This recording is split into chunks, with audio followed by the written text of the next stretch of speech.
Olá, meus irmãos, graça e paz seja convosco. Hoje vamos tratar de um tema, a Igreja como a Noiva de Cristo, parte 1. Considerando que em nosso livro das 28 crenças da Igreja Adventista, a crença do número 23 é chamada de matrimônio e família. Então nós temos uma crença que está baseada na doutrina da vida cristã, onde ela tem um respaldo em relação ao relacionamento. É claro que aqui está sendo representado através de Cristo e sua igreja. E aqui é uma coisa muito interessante, um ponto muito crucial. É a maneira como nós devemos nos relacionar com nossos esposos e esposas, através do exemplo de Cristo. Eu falei um pouco sobre isso com vocês no sábado, né?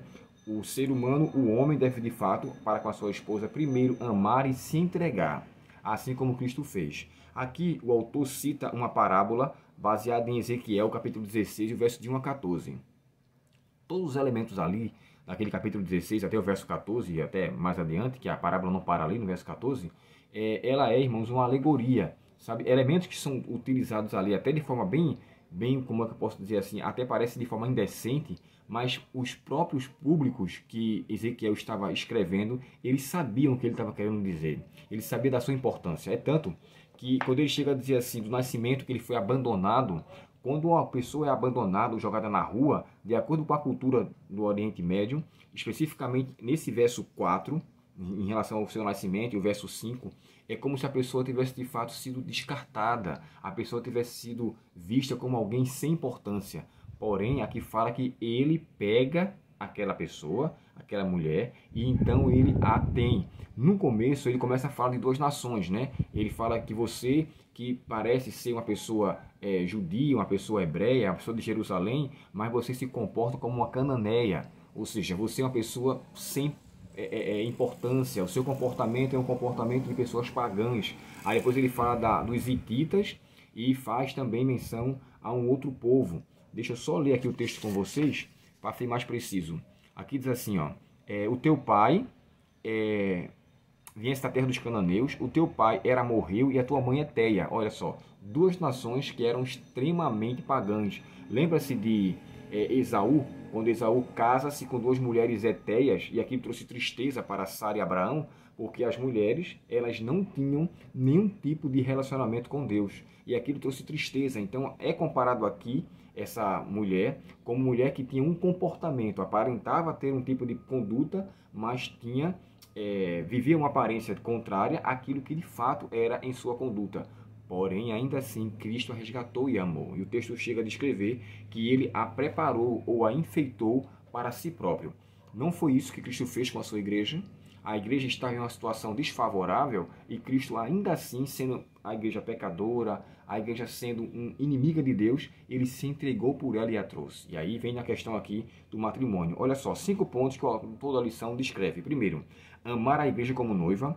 Nunca devemos esquecer disso, diz o autor. Segundo ponto, entregar a si como um dote de casamento. Isso aqui é interessante. Deixa eu falar aqui rapidamente para vocês. Naquela época, a pessoa que queria casar, um exemplo, eu quero me casar com alguém.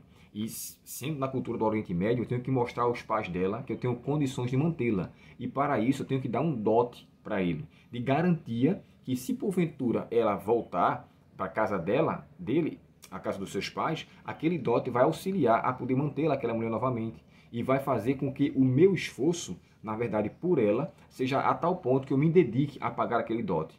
Uma representação disso foi o que Jacó fez com Raquel. Assim como também com Lia, né? Ele trabalhou 7 anos, depois trabalhou mais 7 anos e pelos animais trabalhou 6 anos. Então, assim, houve um dote. É tanto que Raquel chega a dizer assim, o nosso pai, falando para Lia, comeu todo o nosso dinheiro. Então, elas sabiam, que o dote que Jacó deu, o próprio Labão se apropriou dele e não a entregou a Raquel como deveria ser feito, uma vez que elas também, quando saíssem de lá, deveriam receber algo para a sua própria manutenção. Então, assim, o casamento era visto como dessa forma. O noivo deveria trabalhar, se dedicar e mostrar que tinha condições de manter a sua noiva por todo o tempo. E aquilo era uma garantia. Um exemplo também disso é quando o próprio Eliezer, né, o servo de Abraão, quando vai até a casa de Rebeca, ele leva lá algumas joias, mostrando quem era a pessoa pretendente para a sua futura esposa, e isso fez com que a família de Betuel ali, né, ficasse, na verdade, deslumbrado. Rapaz, esse homem realmente ele tem condições de manter a nossa filha, e assim o foi. E aqui a gente vê o seguinte: o que nós estamos fazendo para manter como garantia o nosso relacionamento bem íntimo entre nós e Deus? Um outro ponto aqui fala de lavar sua noiva, e aqui tem todo um simbolismo, né? O lavar com sal, que envolvia a questão de mantê-la conservada naquela situação. Era um preparo em relação àquilo. O outro ponto, ele fala comunica a palavra da promessa. Essa purificação é realizada pela palavra. Se Cristo e a sua palavra não for colocado sempre em alta, em pauta, para com o relacionamento entre a pessoa e a esposa, diante de Cristo, nada vai adiantar. A palavra precisa ser soberana. É por isso que, como diz assim, ó, maridos e esposas juntos na cruz. Ambos têm que estar ali, aos pés de Cristo, como diz o hino, né?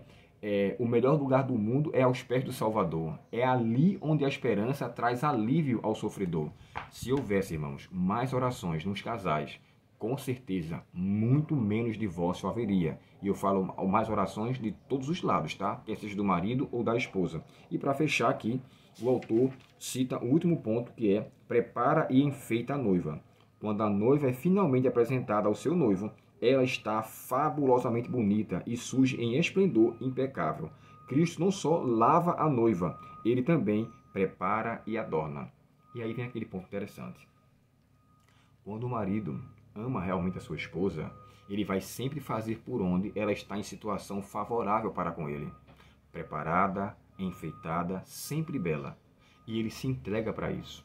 É claro que aqui é usado de forma metafórica da parte de Cristo com a sua igreja, mas é uma parábola que deve servir de exemplo. É uma ilustração, melhor dizendo, que deve servir de exemplo. Assim como Cristo fez com a sua igreja, os maridos devem fazer por suas esposas. Devem, de fato, amar, se dedicar, se empenhar nesta causa. Que Deus, portanto, nos abençoe e faça de mim e de você pessoas melhores, primeiro ao pé da cruz. Primeiro ao pé da cruz e seguida para aqueles que estão ao nosso redor. Oremos ao Senhor. Querido Pai Celestial, muito obrigado, Senhor, pelas bênçãos da Tua Palavra e nos auxilia para que possamos andar sempre à vista do Teu querer. Faz-nos esposos e esposas melhores e que nós nunca saiamos dos pés do Senhor. Dá-nos neste dia a Tua bênção, a Tua paz e permanece conosco, Deus, te pedimos em nome de Jesus. Amém. Deus te abençoe, um ótimo dia em sua presença. Se inscreva em nosso canal, curta nossos vídeos e compartilhe para que Deus possa levar essa mensagem, para que nós possamos levar essa mensagem a outros que estão aí precisando ouvir uma mensagem baseada nesse conteúdo. Deus te abençoe, um bom dia para você. Até o próximo vídeo.